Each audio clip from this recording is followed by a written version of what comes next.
जिसके बाद ये सभी बच्चे मिलके आपस में खेलने लगते हैं। तब वहाँ पे ट्रेंट छुपने के लिए पानी के अंदर चला जाता है और अचानक से तैरते हुए उसके पीछे से कोई अजीब सी चीज उसके पास आती है, जिसे देख के वो काफी ज्यादा डर जाता है और वो भागते हुए अपने मम्मी पापा के पास जाता है। और जब ये सभी लोग वहाँ पे चेक करने के लिए जाते हैं तो इन्हें पता चलता है कि ये तो वही लड़की है जो कि कल शाम को मिस सैडन के सामने कपड़े उतार के पानी के अंदर जा रही थी। तब वहाँ पे काफी ज्यादा शोर शराबा होने लगता है, जिस वजह से मिस सैडन भी उस कोने से उठ के वहाँ पे देखने के लिए पहुंच जाता है। और ये सब कुछ देखने के बाद चार्ल्स को शक होने लगता है कि मिस सैडन ने ही इस लड़की को मारा होगा, क्योंकि जब ये लोग इस बीच पे आए थे तो उसके अलावा इस बीच पे और कोई नहीं था। तब चार्ल्स मिस सैडन से इस बारे में पूछने जाता है, लेकिन वो उससे कहता है कि मुझे नहीं पता कि आखिर यहाँ पे क्या हो रहा है, और यहाँ आने के कुछ समय बाद ही मेरे नाक से खून निकलने लगा था। लेकिन तभी थोड़ी ही देर में वहाँ पे दो और नए कपल आ जाते हैं, जिनका नाम जेरिन और पेरिटेसिया था। और यहाँ पे लोगों को परेशान देख के वो इसकी वजह पूछता है, जिसपे चार्ल्स उसे बताते हुए कहता है कि सामने वो लड़की मरी हुई है। तभी अचानक से वहाँ पे क्रिस्टल भागती हुई आती है, जो चार्ल्स से बोलती है कि एग्नेस को कुछ हो रहा है, जिस वजह से चार्ल्स अपनी मॉम को देखने के लिए फटाफट वहाँ पे पहुंच जाता है। तब यहाँ पे जेरिन को कुछ ठीक नहीं लग रहा था, जिस वजह से वो कहता है कि मैं यहाँ पे किसी को बुला के लाता हूँ। लेकिन जिस रास्ते से वो आया था उस रास्ते पे जाते के साथ ही उसका अचानक से सर भारी हो जाता है और वो रास्ते में ही बेहोश हो जाता है। लेकिन जब उसकी आंखें खुलती है तो वो खुद को बीच पे पाता है, जहाँ पेरिटेसिया और गाय उसे उठा रहे थे।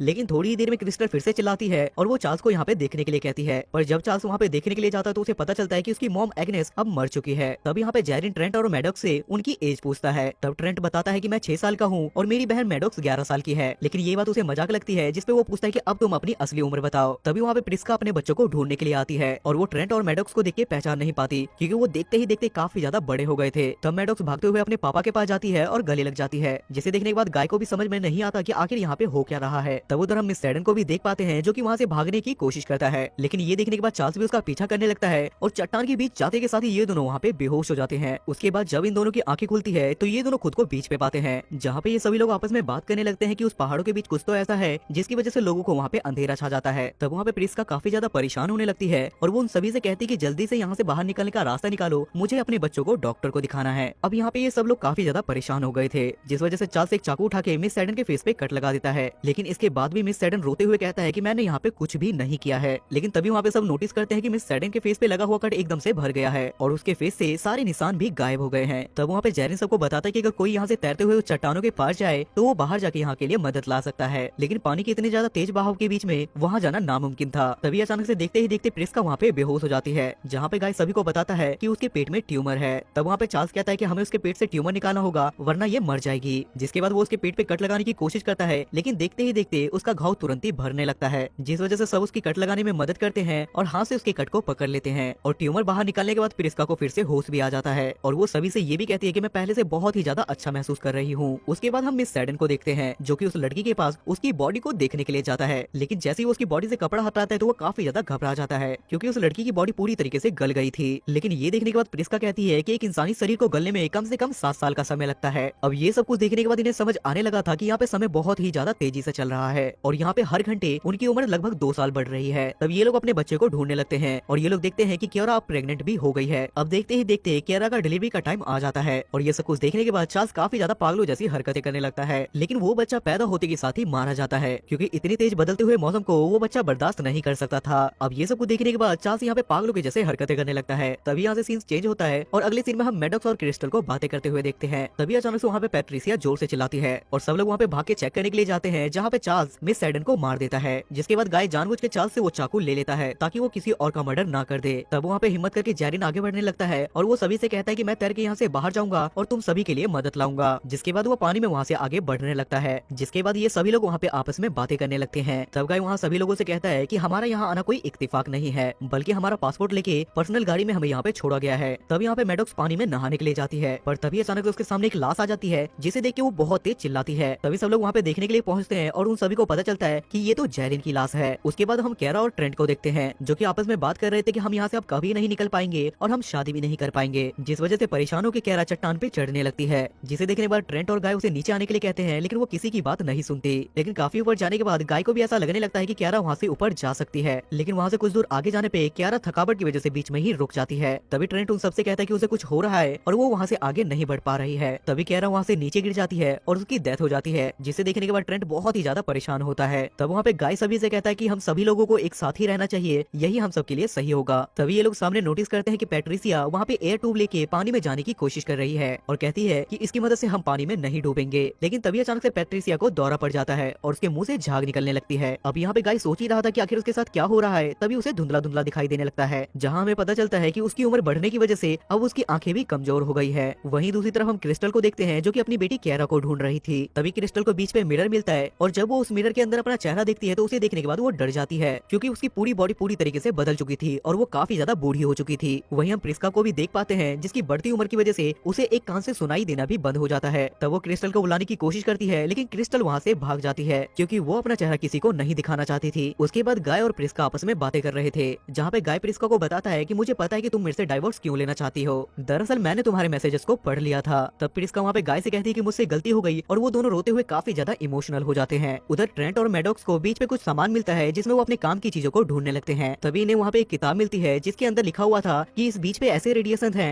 जिसकी वजह से यहाँ पे लोगों की उम्र बहुत ही ज्यादा तेजी से बढ़ती है। ये सब आपस में बात कर ही रहे थे, तभी ये लोग नोटिस करते हैं कि ऊपर पहाड़ी पे एक कैमरा लगा हुआ है। तब ट्रेंट मैडॉक्स को कैमरा दिखाते हुए कहता है कि कोई हमारे साथ ऐसा कैसे कर सकता है। उधर रात को गाय सामने से किसी को आते हुए देखता है, लेकिन आंखें कमजोर होने की वजह से वो साफ नहीं देख पा रहा था। लेकिन थोड़े नजदीक आने के बाद उसे पता चलता है कि ये चार्ल्स है जो कि चाकू लेके इस पे हमला कर देता है। अब क्योंकि गाय को यहाँ पे सही से दिखाई नहीं दे रहा था, जिस वजह से वो खुद का बचाव भी नहीं कर पा रहा था। लेकिन तभी वहाँ पे प्रिस्का उसे बचाने के लिए आ जाती है। तब गाय प्रिस्का को कहता है कि तुम बच्चों को जाके छुपा दो, तब तक मैं इसे संभालने की कोशिश करता हूँ। तब प्रिस्का अपने बच्चों से कहती है कि जल्दी से यहाँ से छुप जाओ, जिस वजह से ट्रेंट और मैडॉक्स एक पहाड़ के बीच में जाके छुप जाते हैं। तभी पहाड़ों के बीच में इन दोनों को कोई आवाजें सुनाई देती है, जिससे इन्हें लगता है कि यहाँ पे कोई है, और लाइट जलाने पे इन्हें वहाँ पे क्रिस्टल नजर आती है जो कि इन दोनों पे पत्थर फेंकने लगती है, क्योंकि वो किसी को अपना चेहरा नहीं दिखाना चाहती थी। तभी एक भारी पत्थर उठाने की वजह से वो पत्थर क्रिस्टल पे ही गिर जाता है, जिसमें उसकी हड्डी टूट जाती है। वहीं दूसरी तरफ चार्ल्स अभी भी गाय पे हमला कर रहा था, जिस वजह से उसके हाथ पे बहुत जगह पे कटा गया था। तभी यहाँ पे ट्रेंट और मैडॉक्स नोटिस करते हैं कि क्रिस्टल के टेढ़ा रहने की वजह से उसकी हड्डी भी टेढ़ी तरीके से जुड़ चुकी है, जिस वजह से डर के मारे ये दोनों और भी पहाड़ों के अंदर चले जाती हैं। तब क्रिस्टल वहाँ पे उनका पीछा करने की कोशिश करती है, लेकिन लगातार उम्र बढ़ने की वजह से वो वहीं पे रुक जाती है। वहीं दूसरी तरफ लड़ाई के बीच में प्रिस्का वहाँ पे चार्ल्स पे आके हमला कर देती है, और वो चार्ल्स को बताती है कि इस चाकू का जंग तुम्हारे खून में मिलकर जहर का काम करेगा। लेकिन तभी चार्ल्स के साथ बिल्कुल वैसा ही होता है और वो तड़पते हुए टेटनस की वजह से मर जाता है। अब ट्रेंट और मैडॉक्स भी वहाँ से बाहर आ जाते हैं, जहाँ वो देखते हैं कि उसके मॉम डैड अब काफी ज्यादा बूढ़े हो गए हैं। तब वहाँ पे मैडॉक्स एक बार फिर से अपनी मॉम को गाना सुनाने लगती है, जैसे ये हमेशा हैप्पी फैमिली की तरह रहा करते थे। लेकिन थोड़ी ही देर में वहाँ पे गाय की मौत हो जाती है, क्योंकि उसकी एज बहुत ज्यादा हो गई थी। और ये देखने के बाद प्रिस्का अपने पति के मौत के बाद पानी की तरफ जाने लगती है, और कुछ दूर चलते ही वो भी रास्ते में गिर जाती है। और अब उस बीच पे मैडॉक्स और ट्रेंट के अलावा कोई नहीं बचा था, और अगली सुबह होते के साथ ही वहाँ पे इन दोनों की उम्र और भी ज्यादा बढ़ जाती है। तभी ये दोनों यहाँ पे डिसाइड करते हैं कि ये लोग बच के किसी तरीके से यहाँ से बाहर निकलेंगे। लेकिन यहाँ से जाने से पहले ये लोग रेत का महल बनाने का डिसाइड करते हैं, क्योंकि इनका दिमाग अभी भी बच्चों वाला था। तभी यहाँ पे ट्रेंट को कुछ याद आता है और वो भागते हुए एक लेटर लाने के लिए जाता है, जो कि इतलिब ने उसे कल ही दिया था। और उस लेटर के अंदर लिखा हुआ था कि मेरे अंकल को कोरल बिल्कुल भी पसंद नहीं है। और ये देखने के बाद ट्रेंट भी समझ जाता है कि इतलिब इन्हें कुछ बताना चाहता था। तभी ये दोनों मिलकर वहाँ पे अंदाजा लगाते हैं कि शायद इन्हें सामने वाले कोरल की तरफ जाना है, जिस वजह से ये दोनों मिलकर पानी के सहारे वहाँ से आगे बढ़ने लगते हैं। लेकिन आगे बढ़ते हुए रास्ते में ही मैडॉक्स पीछे रह जाती है, और जब ट्रेंट उसे चेक करने के लिए जाता है तो उसे पता चलता है कि मैडॉक्स का कपड़ा वहाँ पे फंस गया है, जिस वजह से वो दोनों मिलकर उसे वहाँ पे निकालने लगते हैं। तभी हम पहाड़ी पे एक आदमी को देखते हैं जो कि कैमरे से उन दोनों पे नजर रख रहा था। तब वो वहाँ पे नोटिस करता है कि ट्रेंट और मैडॉक्स काफी देर से पानी से बाहर नहीं आए हैं, जिस वजह से वो फोन लगा के किसी से बातें करने लगता है, और वो कहता है कि एक्सपेरिमेंट 73 के सभी लोग मारे जा चुके हैं और मैं जल्दी यहाँ का डाटा लेके वहाँ पे पहुँच रहा हूँ। जिसके बाद वो आदमी गाड़ी के अंदर सारा सामान लेके बेस की तरफ जाने लगता है, और जब ये बेस पे पहुंचता है तो वहाँ की जगह को देखने के बाद हमें पता चलता है कि उस जगह पे कोई एक्सपेरिमेंट हो रहा है। तभी वहाँ पे वो होटल का मैनेजर भी आ जाता है, जो कि सभी साइंटिस्ट को बधाई देता है और कहता है कि हमने एक नई कामयाबी हासिल की है। और वो बताता है कि पैट्रिसिया नाम की एक लेडीज को